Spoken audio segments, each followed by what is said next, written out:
Jimmy Kimmel's show got indefinitely suspended from ABC after making some remarks in regards to what happened with the whole Charlie Kirk. I didn't think it was a really big deal. Freedom of speech, freedom of speech. They made multiple memes and actually did skits of George Floyd. They did skits of Trayvon Martin, and it was no big deal. It's not the America we grew up, and I don't know when we're going to see that America again anytime soon. They were planning on ending his show anyway. I think like next year or maybe like the year after. They were going to do it anyway. Maybe the problem is, as America, we have not hit rock bottom. And maybe we need to hit rock bottom to maybe change some shit.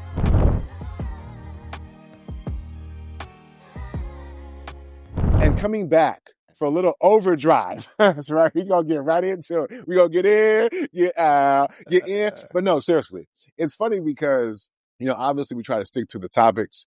This one, I think the news broke late yesterday for the most part, like after we did the pre-pro. I'm sure people by now have heard that Jimmy Kimmel's show got indefinitely suspended from ABC. Obviously, this goes all the way up to the White House. I believe the FCC appointed chairperson, the FCC chairman appointed by the Trump administration, if I'm not mistaken, was basically throwing his weight around. And apparently ABC caved. And so Jimmy Kimmel, after making some remarks in regards to what happened with the whole Charlie Kirk, I guess we're calling it assassination. I don't want to say anything to get us in trouble. I mean, but from who though? Anyways, so apparently people are in uproar. Is this First Amendment rights? Like, what's happening? Like, are we in America? Is this America still? So we have thoughts about this whole thing. We had to talk about it because we talk too. And so who knows what can happen when you're talking and how people are moving, especially at this level. We have thoughts about this. I'm concerned. I'm really concerned. You said, like, is this America? It's not the America we grew up in, and I don't know when we're going to see that America again anytime soon. I think this is only the beginning, or maybe we're just like getting into and accelerating into the deterioration of the things we came to believe were just American values and American principles, like freedom of speech, right? Comedians used to be able to tell a joke because people knew they were telling a joke, right? So that you had the creative license there, right? And what he said, I'm not going to repeat what he said. You can go play what he said. What he said was not unreasonable. It was not unreasonable. It may have made somebody feel bad or whatever, but the young man who was killed said things that made people feel bad. No one, and he didn't deserve to be killed for that, and he didn't deserve to get canceled, right? It's a free country. We are used to champion the ability for different ideas to be heard in the public square so that people could weigh it out and decide what they were going to believe in and what they were going to follow.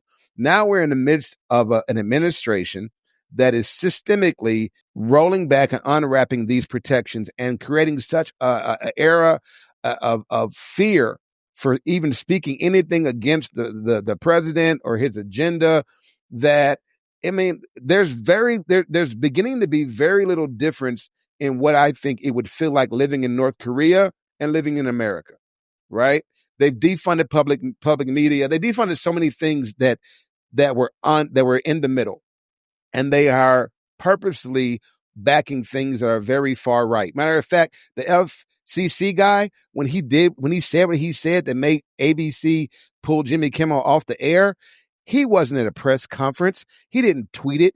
He was doing a podcast or a radio show of some right-wing guy. And he was like, yeah, if they don't take Jimmy Kimmel down, then the FCC is going to have to do some extra work. Now, the backdrop of this is ABC is trying to get a deal. Now, excuse me, a company that is a very big part of ABC's success is trying to get a cable merger, right? And they carry Jimmy Kimmel, and when they caught the heat, that's what forced ABC to pull him back. So it was like a domino effect. But my big problem here is the intentional silencing of dissent, to creating an atmosphere of fear where you cannot express any sort of dissent, no matter how reasoned, right?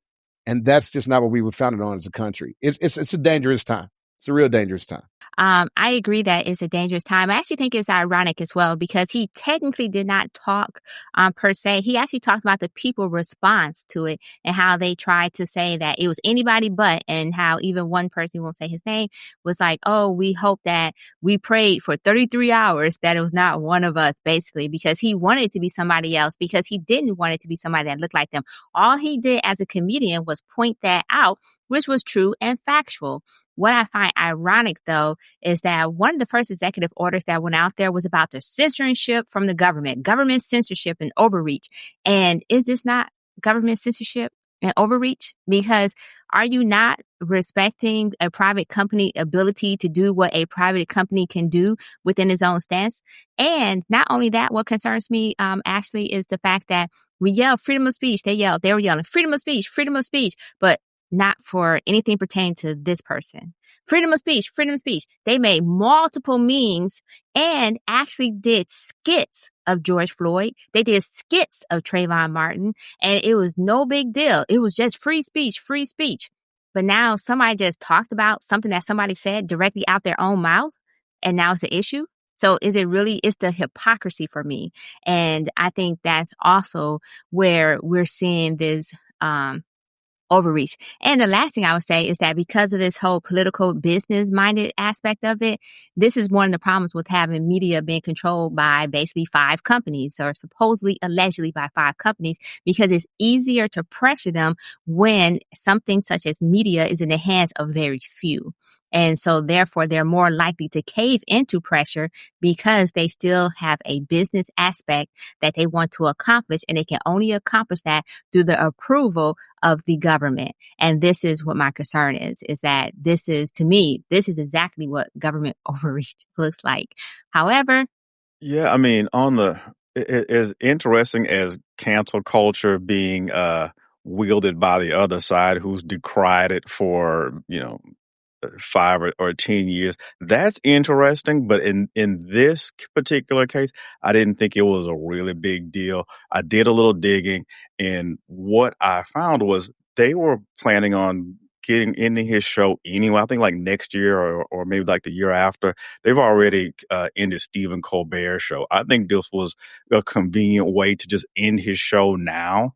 That's my personal opinion. They were going to do it anyway. Like, okay, look, let's just get him up out of here now. This is the response doesn't really equate to what he actually said, and you guys were all completely accurate about that. So it seems a bit disproportional. I think they planned on getting him up out of there anyway. This was just their way to do it now. Wow. I feel like this story is a lot of nuance to a certain extent, right? Because it's not like the government directly did anything. If I understood what occurred, somebody said something, and then the other side decided to do something based off what somebody said. Now, I get it that it's implied that there's risk. If you have a merger on the table with the FCC, then yes, the chairperson or whoever they make decide to fuck you up. But they didn't necessarily. I guess kind of what I'm getting at to a certain extent is where's the balls at? From the front to back. It's a song, right? Wrong song. Anyways, the point I'm trying to make is, right? Sorry, is where the girls at. Never mind. Where the girls at? From the front to back, and when you can. Anyways, but no, in all seriousness, because from what I understood, a lot of people, this administration has made a lot of overtures in court. And by and large, most of the time they've lost, right? For people who decide to actually fight, they lost because Trump is litigious and people can bully and muscle people if they know they can use the system against them, right? Like even with the whole Harvard thing, Harvard had to expend a lot, but Harvard had a lot though. Like it's not like Harvard is in a poorhouse. They can't afford to mount a credible defense because all that money that you have, all that endowment, like what the fuck is it not for than to protect yourself, to be able to function in the way that you've always have. So what I'm saying is that too often it seems like people be so quick to like give up, fold, and whatever. So maybe you guys are right. There could be other motives, but we've seen people fold a lot. And when I say people, I mean the left, right? Like what I get tired of is the whoa is me. I'll wake up when y'all do something about it. Like, I'm sorry. Like, I'm so indifferent. It's not even funny. That's part of the reason why I'm looking for an escape route for real, because I can't even band with y'all because y'all ain't going to really fight for real. The fact that we can't even talk freely sometimes speaks to how pussy we are as a society. So it's like, I see what's happening. I see what's about to come. So the best that we can do is prepare accordingly, right? Now, if you want me to talk about the nuance of it all, listen, they could threaten whatever. The government did not take an official action to stop an individual from saying a motherfucking thing. People who have power use influence all the fucking time. You know what I'm saying? I hate that it sucks. Colin Kaepernick. I mean, we've seen the litany of times that between commerce and making the right decision for the sake of commerce, that people do that shit all the time, right? And it may not necessarily be directly the violation of the First Amendment. The First Amendment says that Nixon should be able to say something and I can't get jailed or imprisoned or whatever. But it doesn't mean that I have the right to do business necessarily. Like, where is that in the Constitution where I have a right to a merger? Is that in the Constitution too? So yeah, they're playing big boy games for real, right? And so that's one. The other side is relying on platforms. I think we already knew that. Like, what's funny is before the right, I guess it's the right doing it to Jimmy. I remember during the pandemic, anybody that had anything to say that wasn't lock, stock, and barrel with the left was being censored. Deplatformed even, right? People who were credible doctors their entire fucking lives, but because they were not with the program, these platforms, maybe not ABC, but these other tech platforms were deplatforming people because they didn't like what the fuck they were talking about. So I guess now the left, are you awake now? Do you have a problem with it now? Because guess what? I had a problem with it then. But now because it happened to fuck Jimmy Kimmel, there's no disrespect to Jimmy Kimmel. I just don't fucking care. I didn't watch the show. You know what I'm saying? Maybe if this helps get y'all to care, then great, do something about it. But wake me up when y'all do. And I mean like beyond the whole marching shit, because y'all talk a lot of shit. This shit's under attack, right? So if everybody with eyes can feel like, oh my God, the country's under attack, then what the fuck are you doing about it? That's why I low-key don't want to talk politics. I get upset. For what? If we ain't gonna do shit about it. It's like getting mad for no reason. And then I gotta go back to my wife and try to have dinner and sex maybe later. Like, what the fuck? Why would I do that to me and the enjoyment that we're planning for later? Just to fucking boo-hoo with y'all. I'm not saying y'all, because I get it. There's some serious implications. I'm not making light of it. I'm just saying, and ... What are y'all gonna do about it? Because I'm tired of hearing it. It just fucked up. It's crazy, but fuck it. You know what I'm saying? If we ain't gonna do shit about it. I mean, dead ass. I mean, let me ask y'all, what at this point, with all the shit that we see happening, what do you legitimately expect people to do about this? If anything, except shut the fuck up. Legit, all they can do is shut the fuck up. Honestly, shut the fuck up, get your passport, find somewhere you feel safe and go be there. Because the institutions that were in place to protect you for your speaking up and your moving, they are now all marshaled against you and they are now in the president's personal pocket. Right? So, for instance, the Justice Department has become his own little place where he sends them out to dig up dirt or prosecute people. If he wants a new Fed governor or Fed chair, he digs up some dirt and he starts prosecuting them. He's using the Justice Department to enact his own personal grudges, which I say is very totalitarian. It's very North Korea. It's very Russian. It's very oligarchy. It's very not democratic. So yeah, no, shut the fuck up, get your money right, and go sit down somewhere. It's very American, though. Is it American? No, is American. It's not. If it was American, we'd have been doing it like this the whole time. So you think there's a reason why we don't love these gangster movies? You don't think there's a reason why America has an infatuation with the archetype? America has an infatuation with violence. I mean, you know what I'm saying, though, Jay. You know what I'm saying. There's a level of statesmanship. Yes, strongman is whatever, but there's also John Wayne. There's also in America the ethic of fair play, or at least some superficial performance of fair play, right? We have thrown it out now.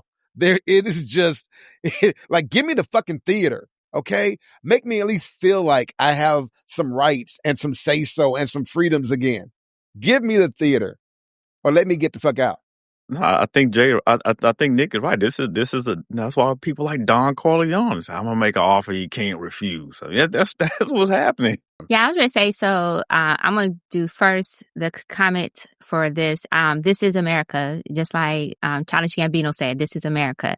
In every shape, way, and form, this is America. And to be honest, the reason why he made it into the office was because a lot of people liked the fact that he was like, yo, I'm doing this, all the bravado that he had, right? They viewed him as the ultimate alpha. That's why he made it into the office in some cases. But we know also why he made it into the office.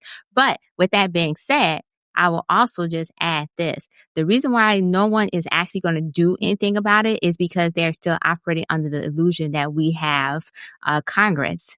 they're still operating under the illusion that there are still freedoms and certain freedoms that's still in place, and they're hoping that Congress will kick in. So a lot of people are waiting till that midterm election and assuming there's going to be a blue wave or some type of wave that's going to come and clean the slate. And so therefore we are going to be quiet and sit in the corner and suck it up, because we're saying, hey, Congress will come through for us. We're going to march. Well, actually we saw marching does not actually work, but they're like, we're going to write letters. We're going to do this. We're going to do that. So there are people who are moving to do something. The problem is it's not necessarily moving the needle. And then some people just don't want to do anything because, like Nick pointed out, Trump is, or not Trump, I'm just going to say this administration is okay with litigation, right? And so a lot of people don't have the money, the wherewithal, or anything to do the litigation that's going to be required for some of these things. And so ultimately they're going to say, get out and vote. That's what their response is going to be for everything that's transpiring. Get out and vote. We got to vote, blah, blah, blah, blah. And we'll see what happens. Listen, I'll say this in closing.